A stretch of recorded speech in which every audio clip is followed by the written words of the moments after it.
Okay. So, good morning or good afternoon again, class. Okay. So, this will be the second part of the communication and navigation system discussion, online discussion para sa ating klase.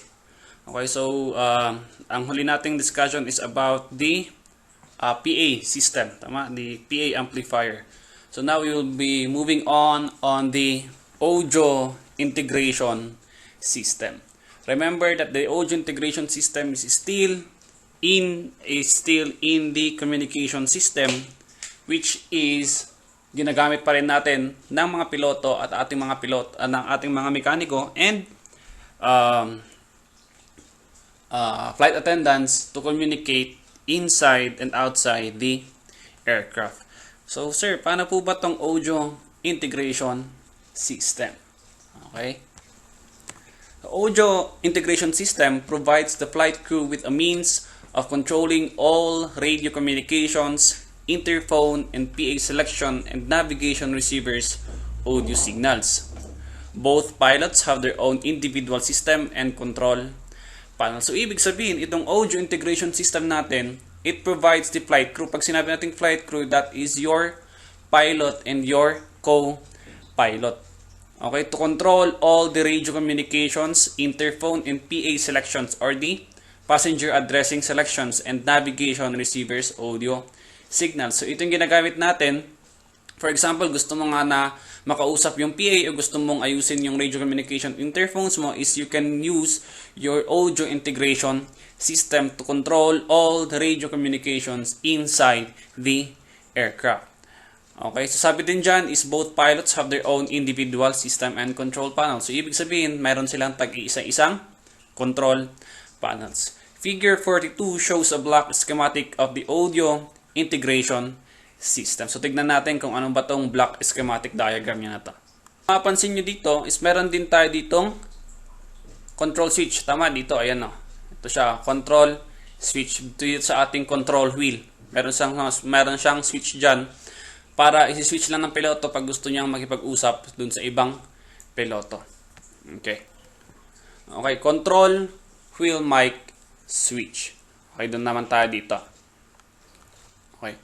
The purpose of the mic switch or interphone mic, yan po ibig sabihin niya na interphone mic.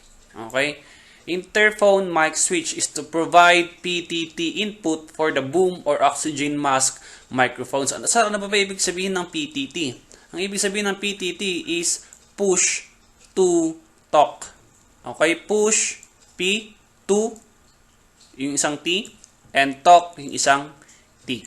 Okay? So, the purpose of the interphone mic switch is to provide PTT or push to talk input for the boom or oxygen masks microphones. The switch is a 3-position switch on the outboard horn of the captain's and the first officer's control wheel. So, dun sa ating control wheel natin is dun po siya nakalocate, no? Itong ating interphone mic switch. Meron daw siyang 3 positions. Okay? First position is in the mic position. In the mic position, mic audio is directed to the selected communication system. Sir, paano to? Okay. So, if ever nilagay mo siya dun sa ating mic position, ang mangyayari po niyan is pag sinelect mo po ang selective calling lang, pag sinelect mo lang, gusto mo lang kausapin ang flight attendant mo or gusto mo lang kausapin yung passenger mo is pwede mo siyang ilagay dito sa mic position. Bakit? Kasi selected communication system lang. Or either pwede kang mag-VHF or pwedeng ATC lang kausap mo. Pwede yon. Okay? So yan, dito po siya sa mic switch. In the interphone position, mic audio is connected directly to the flight interphone. Okay? So dito naman sa interphone position, sa pangalawang position niya is if ever na gusto mong i-address yung ating flight interphones. Pag sinabing flight interphones is ito yung nasa no, lahat-lahat nung if ever gusto mong kausapin nga yung nasa onboard sa cabin mo, no. If ever gusto mong kausapin yung tawag nito, kausapin mo yung mga pasahero, gusto mong i-address yung pasahero, pwede mo siyang gamitin dito sa interphone position. Okay? And the third switch is off switch. Okay, off lang po siya. Okay, nasa gitna po yan, off switch. Okay, hindi po siya nasali dito. So, first position is your mic. Second is your interphone position. And third is your off position. Okay, next. Ayan. So, ito po yung sinasabi natin, no? Dito sa my side. Ayan, ito siya, oh. Okay. Sa outboard horn. Pag sinabing outboard horn, ito yon. Sa outboard horn natin. Okay. Ayan. Next. VHF communication, or what we call as very high frequency communication. As we have said in the past discussions, is we have 2 or 3 VHF communications na ginagamit natin sa aeroplano. Tama? 2 is normal sa mga aeroplanong ginagamit natin ngayon. 3 is sa mga malalaking aeroplano na. Okay? So, yan. So, ito naman yung ating VHF communication. Kung mapansin nyo, ang tawag natin ulit dito is this is your VHF control panel. Tama? VHF control panel to. And this one is your audio control panel. Yan. So, from the antenna, this one, from the antenna, kung may marireceive yan na any radio frequency, ibibigay niya ulit kay VHF communication transceiver. Tama? Ang gagawin ng transceiver is to tawag na ito, is to convert the radio frequency into an audio frequency para marinig dito sa ating mga mic. Okay? The same with this one, with the number 2 VHF com transceiver. The same lang po sila ng work nitong dalawa. Okay? Sir, bakit magkadugtong tong si number 1 tsaka si number 2? Para kung ano yung naririnig na kapitan, yun din yung naririnig ni first officer. Okay? So, yan. Huwag niyo pong kakalimutan yung itsura ng mga to. This is your VHF control panel. And this is your audio control panel. Okay? Kaya kung mapapansin nyo, connected yung ating audio control panel dito sa ating transceiver. Tama? Kasi nga, di ba? Ang sabi natin is inside your audio control panel is your audio integration system, which controls all the communication system inside your aircraft. Okay? Next. Yan. Operation of VHF communication system. Paano ba natin ina-operate itong ating VHF communication system? Okay, to operate the system, apply power to the transceiver and allow a short warm-up period. The same, lahat yan sa ating sa mga ginagamit natin ng mga appliances. Cellphone mo, laptop mo, di ba? Pagka-on mo is, medyo matagalan pa, magkakaroon pa na yung konting warm-up pa yung cellphone mo bago mo siya magagamit ng tama. Kasi pagka-on yan, tapos gusto mong gamitin agad, medyo naglalag. Tama? Ganun din po ang ating VHF communication system. Next, select the VHF COM to be used 1 or 2 on the audio selector panel. As you, if you can remember, is dun sa ating audio selector panel is we have 2 buttons of the VHF communication. Tama? So, kung gagamitin mo ang VHF 1, click mo dun sa audio control panel yung VHF 1 and magagamit mo yung VHF 1 na nilagay mo na frequency. Okay? Next, select the frequency of the ground station that is going to be used and listen out to ensure that no other transmissions are taking place. So, yung nga sabi nga natin, doon sa yung VHF control panel is you have there your displays. Tama? Kaya meron ka din doon yung mga selector knobs. Yung si outer knob and then si inner knobs. Okay? So, i-select mo doon yung gagamitin mo na frequency of the ground station na gusto mong kausapin. And then, kakausapin mo siya. Ito-test mo siya. Okay? And listen out. Yan nga. And listen out to ensure that no other transmissions are taking place. Okay, so may tanong na naman dyan. Sir, may tendency po ba na the same ang mangyari na gagamitin natin na let's say for example, kinakausap ko yung isang pilot, yung ATC tower, tapos may gustong ko mausap na isang aeroplano sa ATC tower din na kinokontak ko. Mangyari po ba dun, sir? Is pwede po bang magsabay yun? Hindi po pwede. Okay? Hindi po sila pwedeng magsabay. Okay? Pag natapos na yung communication mo dun sa ATC tower, tsaka na lang na kakausapin naman ni ATC tower yung isang piloto naman na gusto kang kausapin. Okay? So, yan. Next.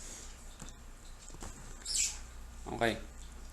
When the microphone close to the mouth, key the transmitter with the AC PTT switch and speak slowly and clearly into the microphone to establish two-way communication with the ground station. Sir, ano ba itong two-way communication?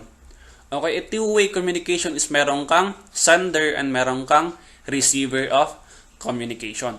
For a one-way communication is meron ka lang sender, no? Hindi, walang nagre-reply sa'yo, walang feedback.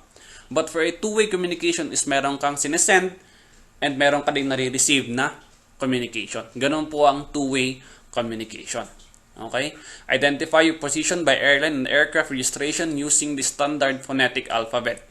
Okay, saan ba itong phonetic alphabet? Yan.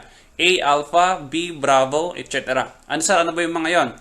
Okay, sabihin ko para mas alam ko naman, sigurado yung iba dyan is alam na kung ano yung phonetic alphabet. Or you can also search in the internet what is the phonetic alphabet. But I will give you some examples of the phonetic alphabet until letter H.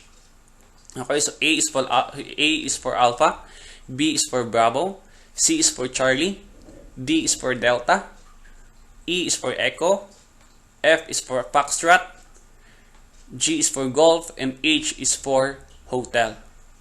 Okay? So yan po. Yan po yung mga examples ng ating phonetic alphabet. So dito, identify your position by airline and aircraft registration using the standard phonetic alphabet. So kung for example, gusto mong sabihin na, let's say for example, yung flight mo is PAL Flight 143. So sabihin mo doon, Papa Alpha Lima. Okay, Flight 143. Malalaman nila doon ay PAL Flight 143. Okay, yan po yung gamit natin dyan. Okay? Next. Once you have finished speaking, release the PTT switch and listen for the reply. Ensuring that it is loud and clear, complete the check by confirming to the ground station the receipt of the reply. So yan nga po, pagkatapos nga po na magsalita ng ating piloto or ng ating maintenance, pag gusto nating i-check yung ating communication, is pagkatapos mo magsalita, you have to release the push to talk switch. Bakit? Sir, bakit kailangan kong i-release? Kasi pag nirelease mo na yung push to talk switch na yun, ibig sabihin doon, end na yung communication mo. Wala ka nang sasabihin. Aantayin mo na lang yung reply ng ATC tower mo. Okay, so kung maganda, kung malakas and clear yung balik sa'yo ng message ng ATC tower, is ibibigay mo dun sa ground station yung receipt ng sinabi. So, ibig sabihin, dodoblehin mo yung sinabi ng ATC tower. Ibig sabihin, pag dinoble mo yun, kino-confirm mo na maganda at clear yung communication nyo, yung two-way communication nyo ng ATC tower. Okay, so here are some important points to note. Is number 1, do not transmit on 121.50 MHz. This is a recognized emergency or distress channel. Okay, next is high frequency Wag ka daw radio magta-transmit communication. on the 121.50 Gaya nga ng sinabi ko dun sa unang video, megahertz ang kasi ginagamit nga daw natin po, na this is recognized frequency as range o emergency frequency or band distress dun sa ating channel. eroplano If is ever nag-transmit dalawa kayo lang. to this Si high frequency 121.50 MHz, MHz, ibig sabihin very high is frequency. naka-emergency Ito lang po yung dalawang yung frequency eroplano range mo. na ginagamit natin. Okay? For Communication, do not transmit dun sa whilst ating refueling eroplano. is Okay, so dito seeking naman tayo dun lakes. sa ating high frequency bakit radio po? Sir, bakit hindi tayo pwede? Okay. The high frequency communication system or the HFCOM is for communication between the aircraft and ground stations. So dito, if ever nga na medyo malayo yung eroplano, dun sa ground station is you can use the HF communication system. As we have said, lower the frequency range, longer the wavelength. Tama? So ibig sabihin, kung mas mahina yung frequency mo, mas mahaba o mas malayo yung mararating ng frequency. Okay? For the VHF communication is if malapit na yung aircraft dun sa ating ground station. Ang ground station, ibig sabihin po yan is airport, okay, mga ATC, ganun po. Yan po yung ibig sabihin ng ground stations. Okay, the ionosphere reflects the frequency in the HF band. So the line of sight does not limit the reception range of the system. So itong ating high frequency communication is gumagamit po siya ng tinatawag natin na skywave. Okay?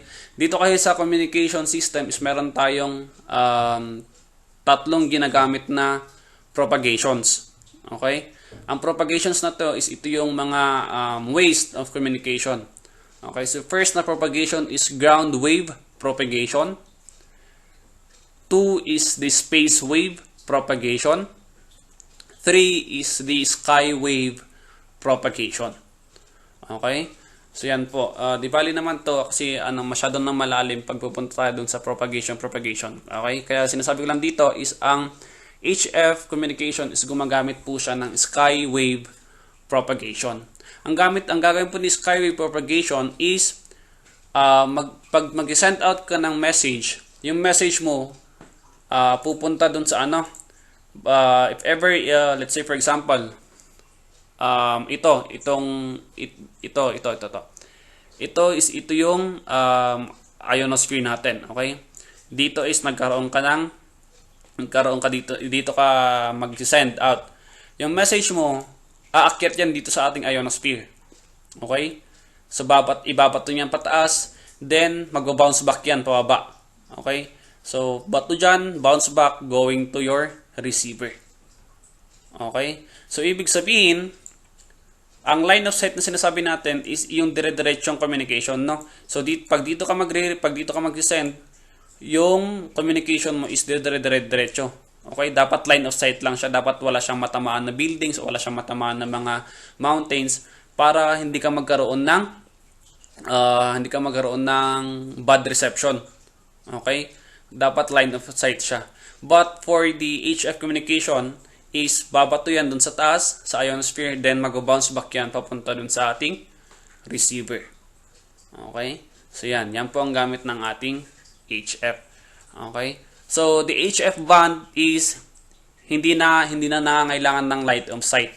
Okay? Hindi na siya nangangailangan ng line of sight. But for the VHF communication is nangangailangan po siya ng line of sight. Bakit? Kasi hindi kaya ng frequency ng VHF na pumuntang ionosphere. Bakit? Kasi mababa or maliit yung kanyang wavelength. Sabi nga natin, pag mas mataas yung frequency mo, mas mababa yung wavelength. Tama? So, ibig sabihin, hindi kayang-kaya ng wavelength ng VHF na to na pumuntang ionosphere then mag-bounce back. Okay, hindi po aabutin ng kanyang wavelength. So, ang kailangan niya po is dire-diretso po, no? Line of sight po ang kailangan ni VHF. But for the HF, kasi mababa ang kanyang frequency, ibig sabihin malayo ang kanyang wavelength, kayang-kaya niya, no, na mag-travel hanggang ionosphere then bounce back to the receiver. Okay, so yan po ang ginagamit natin. So that is why the HF communication is suitable for long-range worldwide communication. Yan nga pong sabi ko, di ba? Na if ever yung aeroplano mo is malayo dun sa iyong ATC or dun sa ground station, is you can use your HF communication to have a means of communication to that certain ground station. But if malapit ka dun sa ground station, you can switch into a VHF communication. Okay? So the frequency range of the system is 2 to 29.999 MHz. But for now, is na-update na po ang ating HF, ang ating high frequency band. Ang kanyang frequency range po is 3 MHz to 30 MHz. Okay? So yan po. 3 to 30 MHz. Frequency selection is made in 1 kHz steps, so there are 28,000 channels available. Okay? So yan po. Yan po ang ating high frequency communication. Next. Okay. There are two modes of operation. Meron tayong two modes of operation dito sa ating high frequency. Number 1 is the amplitude modulation. And number 2 is the single side band. Si SSB at saka si AM. Sir, ano ba tong si AM? Tsaka ano ba tong si SSB? Okay, ito ngayon ang ating pag-uusapan. AM. Okay, so dito sa ating AM mode is, in the AM mode, the system transmit a carrier with amplitude modulation. So, ibig sabihin dito sa ating AM mode is, ito yung normal na ginagamit natin, no? Sa normal operation ng ating eroplano. Okay, so ibig sabihin, pag meron kang carrier, itong carrier na to, ibig sabihin, merong information o merong merong information dun sa sinasabi mo. Okay, may message. Okay? Tapos meron kang amplified modulation. Pag sinabi nating amplified modulation, amplitude modulation is napalakas, no? Napalakas yung message na gusto mong sabihin. Para pag na-receive ng receiver mo is clear niyang maririnig. Hindi siya choppy or hindi siya nagka-cut-cut yung sinasabi mo. Okay? So for in the SSB mode, the carrier and the lower sideband is removed. So ibig sabihin dito sa ating SSB, pag wala kang carrier, ibig sabihin wala kang sinesend out na information. Okay? O wala silang may expect na salita doon sa magre-receive. Ibig sabihin itong SSB mode na to, ginagamit natin to if ever na wala kang way of communicating to the ATC tower. Okay, pag nasira yung radyo mo or pag nasira yung headphone mo at wala kang way of communicating, ito yung gagamitin mo sa SSB mode. Dito mo na gagamitin yung tinatawag natin na Morse code. Okay? Kung familiar kayo sa Morse code, is alam niyo na yan kung ano yung Morse code. Kung hindi man, is you can search it in the internet kung ano ba ang Morse code. Okay? Next, the system only transmit the upper side band or the USB. Okay? Figure 45 shows a block schematic of a HF system. Okay. Dito, HF control panel pupunta dito sa ating HF communication transceiver. Then, ibabato niya dito sa ating communication antenna coupler, then bato dun sa ating mismong antenna. Okay, so yan po ang ating block schematic diagram. Yan. For each frequency, the impedance of an antenna is different. Since the antenna on the aircraft has a fixed length, it is only suitable for one frequency. So yan, so sabi nga natin for each frequency, the impedance of an antenna is different. Since the antenna on the aircraft has a fixed length, it's only suitable for one frequency. So ibig sabihin, hindi ka pwedeng gumamit ng iba-ibang mga tawag nito, hindi ka pwedeng gumamit ng 30 MHz to 300 MHz or 300 MHz to 3 GHz. Okay, bakit? Kasi naka-fix po yung length ng ating antenna. So, ibig sabihin, pwede ka lang gumamit ng frequency band from 3 MHz to 30 MHz. Doon ka lang pwedeng gumamit for your HF communication. Okay? So, yan, sabi niyan, it is only suitable for one frequency. Okay? Ayan. Next. The antenna coupler tunes filters to adapt the antenna impedance for each different frequency to the transmitter output impedance, high frequency antenna, and coupling unit. So yan, ang gamit ng ating antenna coupler is to filter yung antenna impedance natin, no? Para hindi masyadong hindi nagkakaroon ng na-cut or na-lessen na communication or message. No, dapat pagka-receive ni antenna is buo.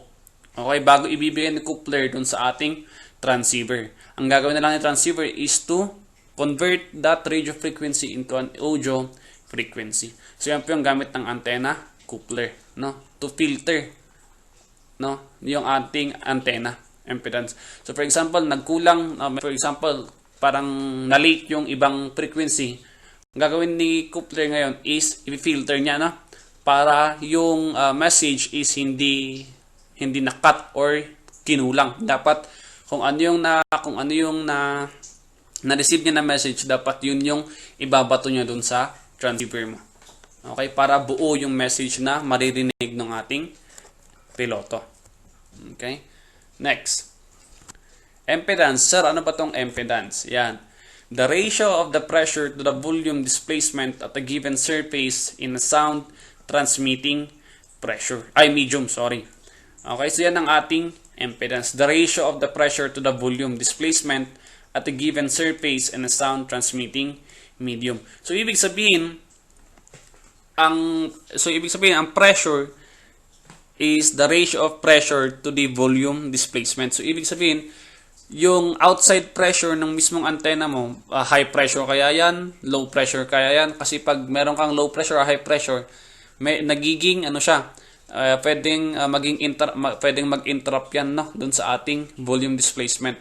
Either lalakas siya, or either hihina, or either magcha-choppy, or magka-cut yung mismong message. So yung impedance is the ratio of pressure to volume displacement. Okay, so ginamit natin yan dun sa ating antenna coupler. Okay, next. Yan. So ito ang ating antenna. Okay? Ang antenna na to, ang type ng antenna na to is your shark fin type antenna. Yung HF coupler unit andito lang, no? So pag i-receive nito, hindi pala siya shark fin. Nakapeklat lang yan dito sa ating vertical stabilizer. Dito sa ating vertical fin, no? Nakapakpak lang siya diyan, yung ating HF antenna. So itong ating HF coupler unit is finifilter niya yung mga papasok dito sa ating antenna para buo na marireceive ng ating piloto yung nare-receive nitong ating antenna. Dapat hindi siya nakakat. Okay, yung mismong message. Okay? So this is your first VHF. Yan. VHF antenna. Number 1, number 2, and the number 3. Okay? Yan. Next. Yan. A high-frequency aerial is of quite a different technology compared with most other aerials for two reasons. Okay, so ito daw ang kung bakit different technology ang ating high-frequency aerial antenna. Okay, next. One is the power output of the transmitter is 400 watts. Okay? So dito, number 1 is yung power output ng ating transmitter is umaabot siya ng 400 watts. For the other aerial technologies is hindi siya umaabot ng 400 watts. Okay? The other reason is that the quarter wavelength distance is about 40 meters at 2 megahertz but only 2.5 meters at 30 megahertz. So broadband aerials are not possible. Okay, so ibig sabihin yan,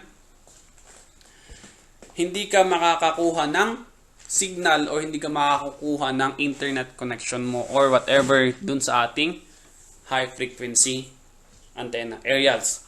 Okay, bakit? Malakas siya dun sa mahinang frequency, no? Tingnan mo yung wavelength distance niya. Wavelength distance mo is 40 meters at only 2 megahertz. Tapos hihina yung wavelength mo ng 2.5 meters pag lumakas yung mismong frequency. Okay? So yan. So broadband aerials are not possible. Okay? Na. Next. Instead, all high-frequency aerials are fed from an aerial coupling unit to attempt to electrically lengthen or shorten the aerial for optimum matching. So kaya nga po meron tayong coupling, no? Aerial couplings o yung ating HF coupling antenna to filter, no? So yan, to attempt to electrically lengthen or shorten the aerial coverage for optimum matching para yung mismong nilagay mo na frequency dun sa ating HF communication is ma-match ng ating antenna mismo. Okay, hahanapin niya ngayon yan. So it's either na papahabain niya yung wavelength or papaliitin niya yung wavelength para mag-match yung nilagay yung frequency ng ground station dun sa frequency na ilalagay mo dun sa iyong communication system. Okay? Yan. So figure 46 shows the location of the HF antenna and coupling unit.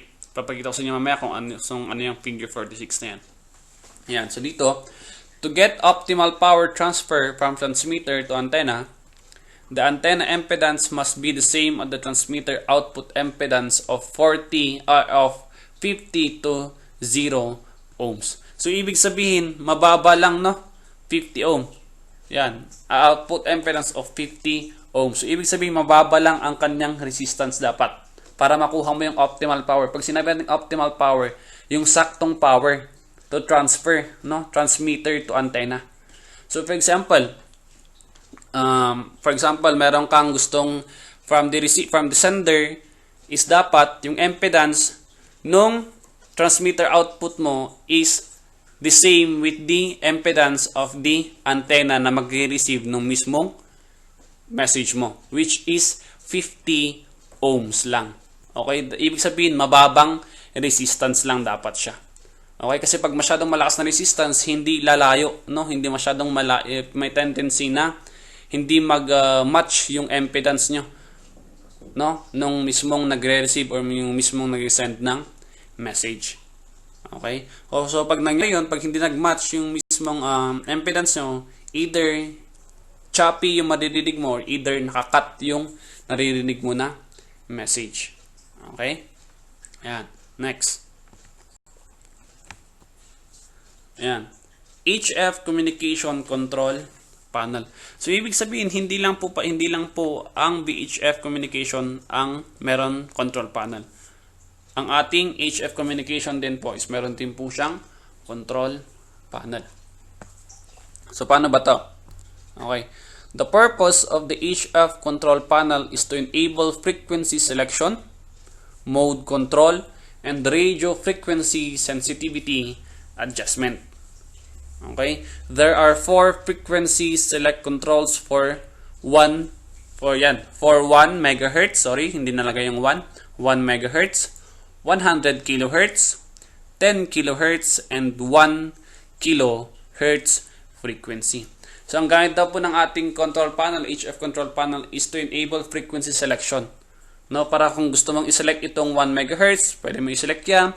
Or gusto mong i-select itong si 100 kilohertz, pwede mong i-select. Kasi bakit? Meron kang frequency selection. Okay?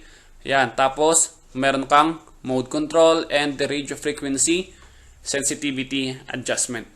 Okay? Pag gusto mong medyo mas sensitive yung iyong antenna, pwede mong gawin yon. O kung gusto mong medyo less sensitive, pwede mo ring gawin through your HF control panel. Okay? Next. Yan. The function selector allows selection of the operating mode as either, so ito yung modes natin ha, ito yung 4 na sinasabi natin na modes na yun. Okay, number 1 is off, number 2 is upper sideband, number 3 is lower sideband, number 4 is amplitude modulation, AM. Okay, so may note tayo dito. Lower sideband is reserved for military operations and normally civil aircraft have the facility to select the upper sideband. Okay, so itong ating LSB daw is hindi daw po natin to ginagamit for civil aircrafts. Okay, itong mga commercial aircrafts natin. Hindi daw po natin ginagamit itong mode na to. Itong si lower sideband. Bakit? Kasi ginagamit natin siya for the military operations. Okay? Next. Ayan. So, ito yung sinasabi natin na selectors. No? So, dito, meron ka ding knob. Okay? Ayan. Megahertz selector, kilohertz selector. And ito yung switch ng modes mo. Okay? So, andito yung 4 na modes. Si off, upper sideband, lower sideband, and si amplified modulator. And nandito is your radio frequency sensitivity button. Pag gusto mong medyo sensitive or pag gusto mong less sensitive. Okay? So, paano naman itong dalawang ito? Ginagamit din natin to for the kilohertz din natin. 'Di ba? 4 yung selectors natin, tama? Si 1 megahertz, si 100 kilohertz, si 10 kilohertz, tapos si 1 kilohertz. So, andyan po 1, 2, 3, 4 na frequencies and si switch buttons, mode buttons, and your radio frequency sensor. Okay? So yan po ang itsura ng ating HF communication control panel. And meron din po siyang selected frequency display. Tag-display kung saan mo o kung ano yung na-select natin na frequency. Okay? Next. Selective calling. Ito na yung ating cell call. Okay? Cell call. Yan. Selective calling system or the cell call system allows a ground operation to call an aircraft or group of aircraft using HF and VHF communications without the flight crew having to continuously monitor the ground station's frequency. Okay? So dito sa ating selective calling is ginagamit natin to call an aircraft or group of aircraft para hindi na kailangan ng flight crew natin o yung ating mga piloto and co-pilot to check yung ating ground station's frequency. For example, pwede mong pagsaling meron kang dalawang eroplano. Okay? Yung isang eroplano na to is nanggaling na ng Japan. Okay? Nanggaling siya ng Japan. Ngayon nalaman mo na itong eroplano to galing to ng Japan. Okay? So, kakausapin mo itong eroplano, gagamitin mo itong si selective calling. Okay? Set mo itong selective calling to call this aircraft na galing Japan. Pwede mong hingin sa kanya kung ano yung frequency, no? Yung ground station frequency, yung frequency ng ground station doon sa Japan para i-set mo na agad-agad doon sa iyong frequency. Ay doon sa iyong control panel. Or if ever man na may gusto kang i-relay, no, na message, for example, may nakita kang nag-crash na eroplano, nakita mo. Ngayon hindi mo makontak yung ATC tower, yung ground station, no? Tapos ngayon mangyari dito, mag-set ka sa selective calling. Magbibigay ka ng emergency sa mga pinakamalapit sa akin na eroplano. Please paki-relay itong message na to. Meron sa pinakamalapit na ground station to notify them, no, na merong nag-crash na eroplano dito sa location na ito. Okay, ganun po ang gamit ng ating selective calling system. Okay, to call an aircraft or group of aircraft using HF and VHF communications. Okay? So yan, either pwede mong hingin sa kanya yung frequency or pwede kang magpa-relay ng message. No? So yun na nga binigay ko na example kanina na if ever nga po na may nakita kang nag-crash na aeroplano tapos hindi mo makontak yung may pinakamalapit na ground station, you can use this selective calling system, no? Tapos mag-transmit ka na, sabihin mo, call mo tong group of aircrafts na kung sino man ang pinakamalapit sa location na to at may contact sa pinakamalapit na ground station in this location, please paki-notify sila na mayroong nangyaring aksidente dito or mayroong nangyaring crash dito sa site or dito sa location na ito. Okay? So yan po ang ating selective calling system. Next. Yan. A coded signal is transmitted from the ground station and received by the aircraft's HF or VHF transceiver, tuned to the appropriate frequency. So dito, pag hindi po magkaiba, kung hindi po magkapareho yung frequency na ginagamit ng eroplano at yung mismong ATC tower, is hindi po sila magkakaroon ng communication. Dapat po is pareho po sila ng ginagamit na frequency. Okay? Always alalahanin niyo po yan.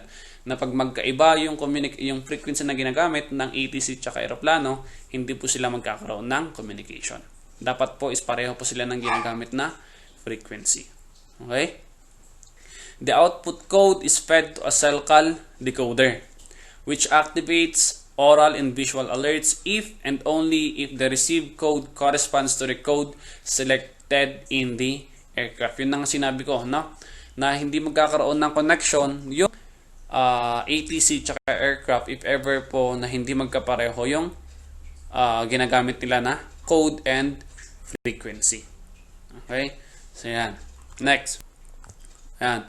There are a total of 10,920 codes available, and these codes are assigned to airline organizations, who in turn assign codes to their individual aircraft either on a flight number or aircraft registration basis.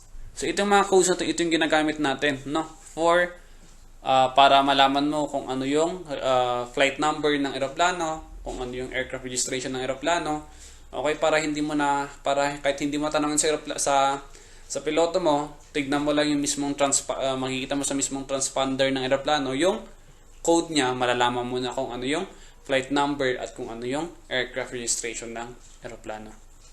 Okay, so meron daw siyang 10,920 codes which are available. And lahat po ng mga codes, itong mga codes po na to is naka-assign po sa mga airline organizations. Okay, let's say for example, PAL, Cebu Pacific, AirAsia, Japan Airlines, China Airlines, yan, Ana Express, Singapore Airlines, yan. Yung mga yan po is naibigay po sa kanila yung mga codes na yan, which in turns is itong mga codes na naman na ito is na-assign po sa mga individual aircraft nila. Okay? So yan, so iba-ibang mga codes po ang ginagamit ng mga iba-ibang eroplano natin. Okay? So yan. Next. Selcal control panel. So meron din pong control panel yung ating selective calling. Okay. The selective calling control panel consists of Selcal warning lamps annotated to the associated radio system. In example, VHF1, VHF2, HF1, and HF2. So, ibig sabihin, pag nakalagay yung Selcal mo o nakaselect yung Selcal mo into VHF1, magkakaroon po ng warning lamp dun sa ating Selcal. Ibig sabihin na ginagamit po natin ang VHF1 na frequency. Pag VHF2, VHF2 naman yung iilaw. Okay? It also provides a means of resetting the Selcal, thus canceling the visual and audio indications. So, meron din po tayo ditong reset ng Selcal, no, ng ilaw, ng mismong Selcal, and yung mismong para pag gusto mong i-off na lang yung VHF communication mo for the Selcal is pwede mong i-reset yung mismong Selcal natin. Ibig sabihin, meron siyang reset button. Okay? The panel also has a self-test button to allow testing of the Selcal system. So, meron din po siyang self-test button. Normally located along with the control panel is the Selcal code selection panel. This is used to set the aircraft's Selcal code. Okay, so ito po siya. Ayan. Kung mapansin yan, ito po siya. Oh. So, pag ito po yung sinasabi natin na ilaw. So, for example, ginagamit mo itong VHF1, iilaw po ito. Okay, ibig sabihin po niyan is, ito po yung ginagamit mo na frequency ng VHF1. Okay, so ito po yung codes natin. 4 po yan na code. So, depende po yan na code, which is, ito po yung nakalagay sa ating aeroplano. Sa information ng ating aeroplano. Okay, so yan. So, dito, makikita nyo po dito is meron po siyang Selcal test. Okay, to test lahat-lahat po ng ating Selcal selection panel or Selcal control panel. Okay, next. Selcal decoder. So sabi nga natin, di ba doon sa ating Selcal is magbibigay ng mga codes yung ating ATC tower tapos i-decode ng ating Selcal. Pag magkapareho sila ng code na ginagamit. Tama? Yun ang sinabi doon sa past na slide. So paano naman tong Selcal decoder? Okay. The Selcal decoder determines if the aircraft's 4-letter code has been received and produces alert signals in the form of indicators on the Selcal control panel and audio tones to the audio system.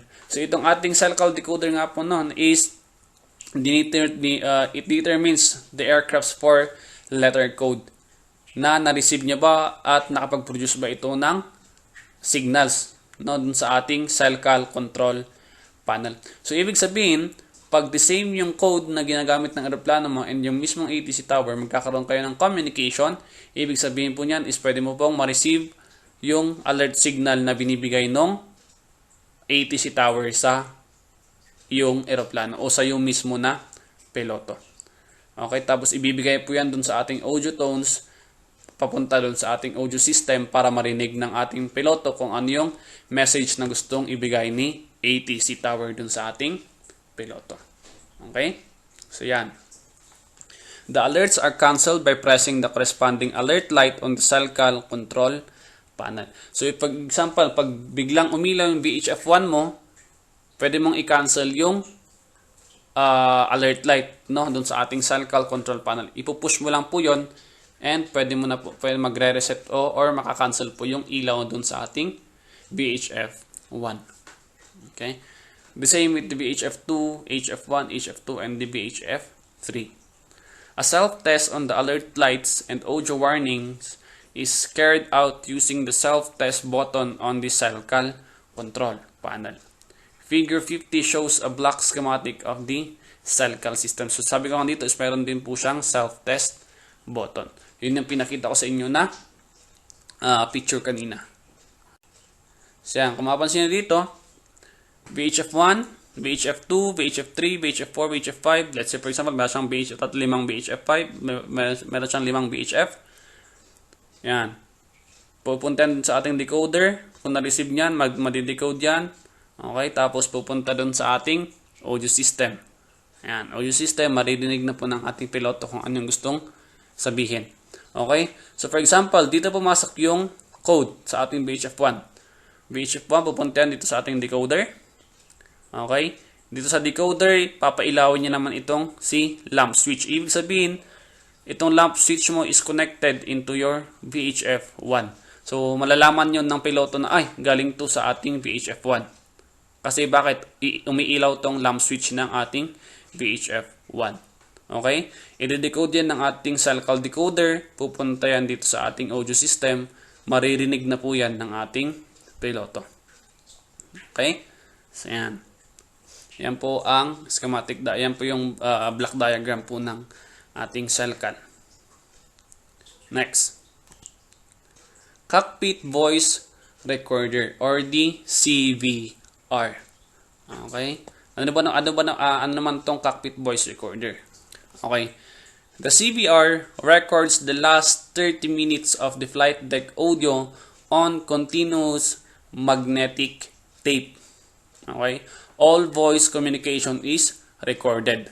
Operation is automatic from engine start until 5 minutes after engine shutdown. Okay, so yan po ang ating CVR. Ito po is, nare-record niya po yung last 30 minutes of the flight deck's audio. No? So, ibig sabihin, lahat ng communication doon sa ating flight deck is nare-record po ng ating CVR.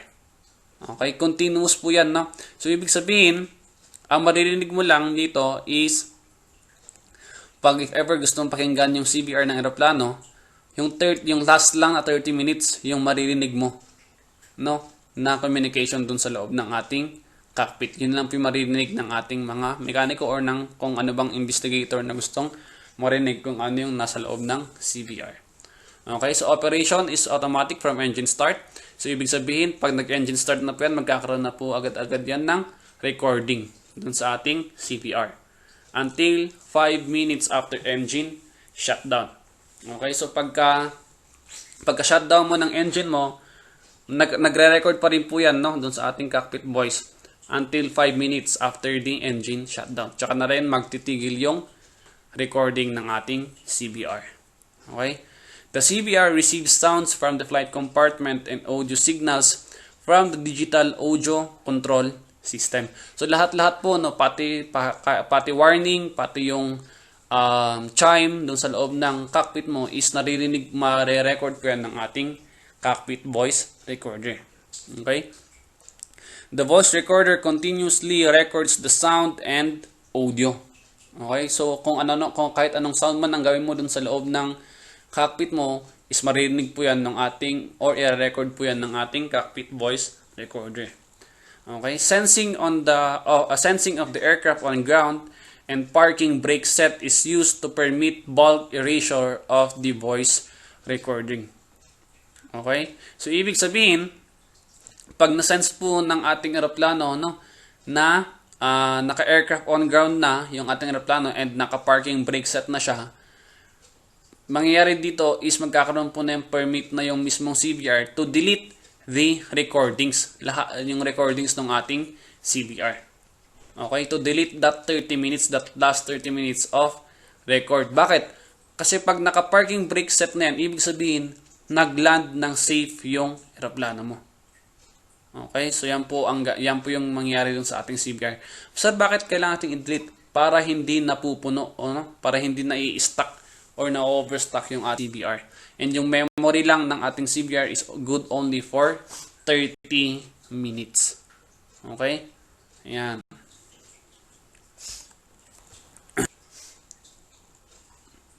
Ayan po siya, So, dito is if ever nag-click na, if ever na-sense ng CBR mo na aircraft on ground na, itong switch mo na to is magdidikit. Okay? Magdidikit yan. Pag na-sense niya na may parking brake on, mag-click na yan. Ibig sabihin, itong erase button, dire-diretso na yan. Dire-diretso yan dito sa ating tape. Okay, dito sa ating, let's say for example, ito yung memory card niya. Okay, ma-erase na po lahat yung andito sa CBR natin. Okay, kasi ibig sabihin yan, pag naka-parking brake on ka na and nasa AC on ground na yung aeroplano mo, ibig sabihin naka-park or naka-land ng safe yung aeroplano mo. Hindi na kailangan or useless na yung andito sa CBR mo. Okay? Ginagamit lang naman natin tong CBR na to if ever may investigation, if ever may nangyaring emergency or crash dun sa ating aeroplano. Okay? Dito po natin ginagamit yung CBR. But if safely po na nakapag-landing yung aeroplano mo, automatically po na mag-delete yung nasa loob ng CBR natin. Next. Ayan. Voice Recorder Control Panel. So, meron din pong control panel, yung ating CBR. Ang ating cockpit voice recorder. Okay? Ayan. The control panel allows remote monitoring and testing of the voice recorder until detects flight compartment sounds and conversations. Okay? Yan. So, itong ating control panel is inaalaw niya po na ma-monitor lahat at pwede mong i-test yung voice recorder unit na nagde-detect ng sound and conversations dun sa ating flight compartment or dun sa ating cockpit. Yan. It also controls bulk erasure of the recording tape. Yan. So, pwede mo, pag na-sense na yan, pwede mo nang ma-delete yung recording. It contains an area microphone capacitive which senses compartment audio. Ayan. Pressing the erase button for a minimum of 2 seconds erases the tape. Okay? So yan. Pag press mo po yung erase button for a minimum of 2 seconds, may erase na po yung mismong na-record ng ating CBR. Pero, yan, this is only possible when the aircraft is on the ground and the parking brake is set. Okay, so yan po. Pwede mo lang ma-press or pwede lang ma-erase yung mismong tape doon sa ating CBR if ever nga po na nasa on ground na yung ating eroplano and if ever nakaset na yung ating parking brake. Ibig sabihin po niyan is malalaman po yan ng ating CBR na safe po na nagland yung ating eroplano. Kahit po pag if ever na let's say for example na nag-crash yung eroplano mo and then mistakenly mong napindot yung erase button ng CBR, hindi po mag-erase yun. Okay?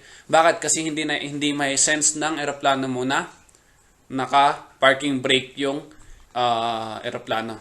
Okay? So pag meron dito sa isa dito, dapat makompleto itong dalawa. Aircraft on the ground and parking brake set para ma-erase mo yung tape. Pero pag isa dito is nawawala, ay hindi niya na sense, ibig sabihin hindi po mag-erase yung tape ng ating CBR. Okay? Yan. Next. Yan. Pressing the test switch test all for recording channels in sequence.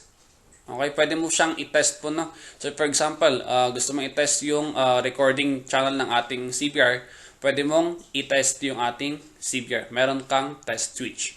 Okay? The meter indicates green during test if the test tone is recorded at a sufficient level. So, mapansin nyo dun sa pinakita ko sa inyo kanina, the picture is meron po siyang meter doon. Okay? So, pag nag-indicate po doon na green, ibig sabihin po is okay po yung recording ng ating CBR at a sufficient level. Okay? The headset jack is used to monitor all 4 recorded channels. Okay? So, yan naman po yung ating testing for the CBR. Yan, dito. Okay? So, pag gusto mong i-test yung mismong CBR mo, ipipindot mo to, and then pag lumabas dito yung green, ibig sabihin maganda, no? Maganda yung maayos yung recording ng ating CBR. This is for the erase button. Pwede mo lang itong i-press if ever na naka on ground and naka parking brake set yung ating aeroplano. Headsets dito, for example, gusto mong i-plug dyan. Okay, para habang nagsasalita ka, maririnig mo agad-agad yung mismong sinasabi mo, yung mismong nire-record ng ating cockpit voice recorder. Okay? Plug in, magsasalita ka, magkakaroon dito ng reading. Okay, ibig sabihin, pag nagkaroon ng reading yan, maganda yung recording ng ating cockpit voice recorder. Okay? Yan. Yan po yung itsura ng ating cockpit voice recorder control panel. Okay? Ayan. Next. Voice recorder unit. So, meron din po siyang unit. Saan na ba itong voice recorder unit? Okay. The voice recorder unit makes a 30 minutes recording of 4 audio channels on a continuous polyamide tape. So, ibig sabihin, mayroon kang 4 audio channels. Ano ba yung 4 audio channels na to? Okay? That is your captain to first officer, pilot to ATC, pilot to attendant, and pilot to cabin. Yan po yung 4 audio channels natin. Okay? Pilot to co-pilot, number 1. Number 2 is pilot to ATC. Number 3 is pilot to flight attendants. And number 4 is pilot to cabin. Okay? Pag gusto mong i-address yung ating mga pasahero. Okay? Maririnig po lahat-lahat yan ng ating cockpit voice recorder. Okay? The recorder is shock and heat resistant and contains an underwater locating beacon. So, bakit natin kailangan ng underwater locating beacon? Okay, so for example, no, na nag-crash yung aeroplano natin sa dagat is pag na-detect po ng CBR natin na may tubig po, magbibigay po yan ng distress signal. Okay, mag-send out po siya ng distress signal sa pinakamalapit na ATC tower o sa mga ATC towers doon sa location kung saan bumagsak yung aeroplano. Okay, in this means is malalaman po no ng mga rescuer kung saan yung location ng aeroplano. Okay? So next, it has a test switch to initiate an internal test signal to be recorded. Yan, meron nga din po siyang test switch din doon sa ating, kung nakita nyo doon sa ating CBR control panel, meron siyang test switch. Okay? A phone jack monitors the recording as it is being recorded. Yun, kaya meron din siyang phone jack. The status indicator provides monitoring of the tape transport operation and the recorded signal during test. So doon sa mga bago ngayon is, doon sa dati is meron siyang meter, tama, pag nag-green. Doon naman, doon sa status na yun, doon sa ilaw, diba, doon sa isang picture na pinakita ko sa inyo, is magi-green yon. Ibig sabihin, pag nag-umilaw yon, ibig sabihin, maganda yung testing at recording ng iyong CBR. Okay? So, yan. Next. Yan. Cockpit voice recorder. Ito po siya. Ito yung mismong unit. Okay? Ito yung mismong unit na yon. Ayan. Nandito yung recorder nun. Yung control panel is yun ang nakita mo sa labas. Pero yung mismong unit, yung mismong hinahanap ng mga investigators is itong mismong unit na to. Okay? Andito kasi, ito kasi yung tape niya. Ito kasi yung tape niya. Ito. Okay? Ito yung tape. Ito yung umiikot-ikot na nagre-record lahat ng voice or lahat ng sound dun sa ating cockpit. Okay? Ito po siya. Ayan. Next. Ayan. Underwater locator device. Okay? The underwater locating device is a battery-operated acoustical beacon that is activated when the unit is submerged in water. The unit provides a usable signal for 30 days. Okay, so itong underwater locator device natin is nakakabit po yan dun sa ating cockpit voice recorder. Okay? Mag-activate po yung beacon na yan when the unit is submerged in water. So pag na-sense niya po na may tubig nga po no, sa kanyang paligid is mag-activate po siya automatically.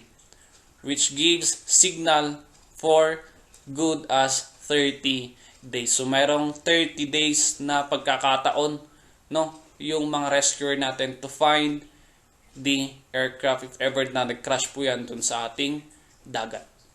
Okay? The battery replacement date decal is located on the front of the device. So, ibig sabihin, kaya may battery siya.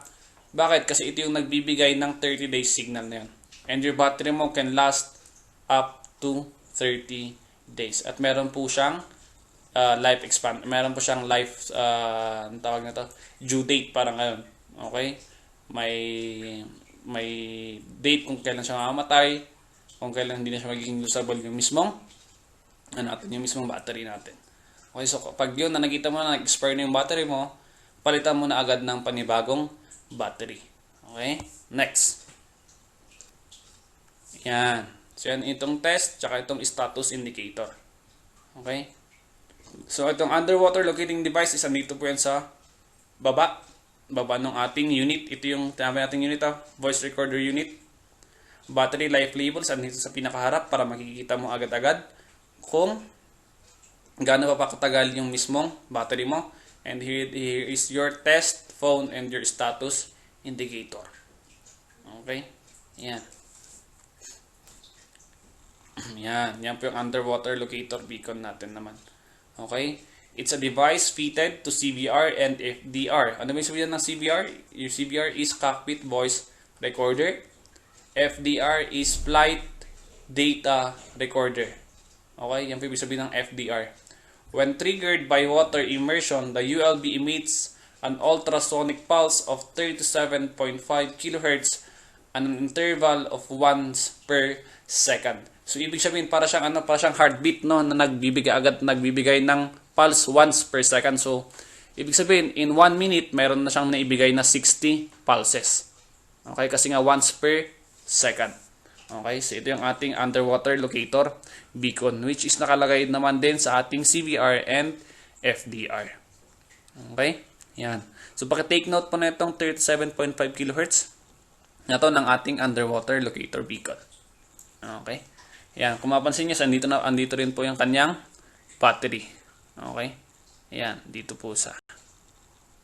Yan. Next. Okay. So, yan. Casing. Yung casing ng ating flight data recorder. Ay, ito po siya. Yan. Yung casing natin is it can withstand 1 month immersed in water at a depth of 6,000 meters. Akalain mo yung 6,000 meters na yan, napaka high pressure na po yan, no?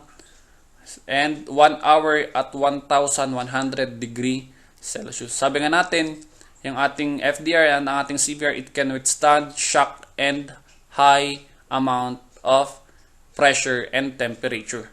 Okay? That 6,000 meters, depth ng 6,000 meters, masyadong mataas na yung kanyang pressure. Tama? Mataas-taas na yung pressure niyan.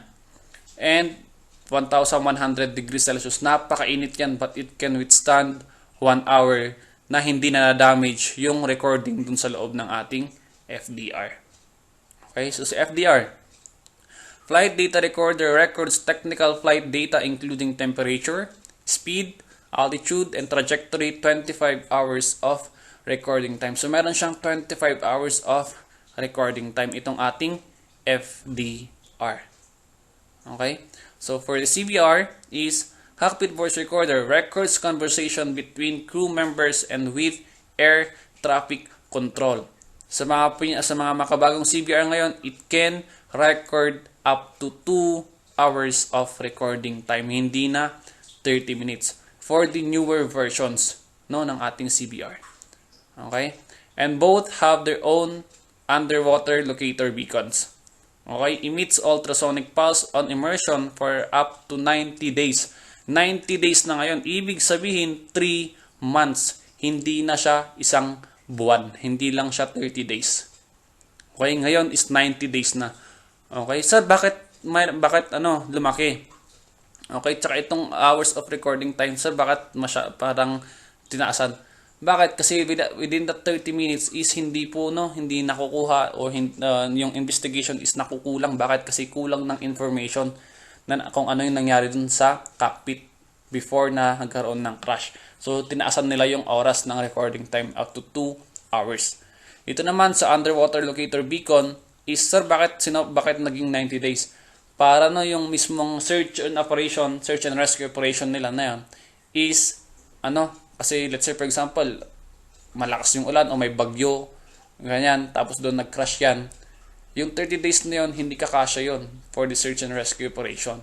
Okay, so dumaan ng 30 days wala na, lobat na itong mga underwater locator beacon nila, hindi na nila mahahanap ng aeroplano. So tinaasan nila ng 90 days yung yung life ng ating mga batteries para at least malenten yung search and rescue operation, yung chances na mahanap pa yung aeroplano. Okay? So, dyan po nagtatapos ang ating discussion for the communication system. Okay? So, next po natin is our navigation system, but that will be for the another video naman po. So, hopefully, guys, is may naintindihan kayo dun sa ating video. And kung wala, kung medyo kung may tanong tayo or hindi clear sa inyo, is you can always ask in our Google Classroom or in our group chat in the Messenger. Okay? List down your questions and then you can send it to me para mas ma-elaborate ko sa inyo ng tama, or pwede ko rin ulit na bigyan ng panibagong example, or pwede ko ulit na i-discuss ng mas para mas maintindihan natin ng konti. Okay? So yan. Yan na nagtatapos yung ating communication system. So yan. So hopefully may naintindihan kayo, and yan. Kung gusto niyo pa ng mas maraming mga videos natin is subscribe to the channel, then click the notification button. Gawin nyo doon is all, wag personalize, i-all nyo po yon para po lahat po ng ating mai-post na video is mapapanood po ninyo. If ever lang naman na gusto nyo matuto doon sa mga ibang subjects na pinopost natin. Okay, so yun lang. Good night or good morning kung kailan nyo mo itong mapapanood. God bless. Stay at home. Stay safe. Stay healthy. And hopefully, maging normal na lahat. Pray to God na maging normal na nga lahat para makabalik na tayo sa sarili-sarili nating mga buhay. Diba? Okay, so yan. God bless na lang, and thank you for watching.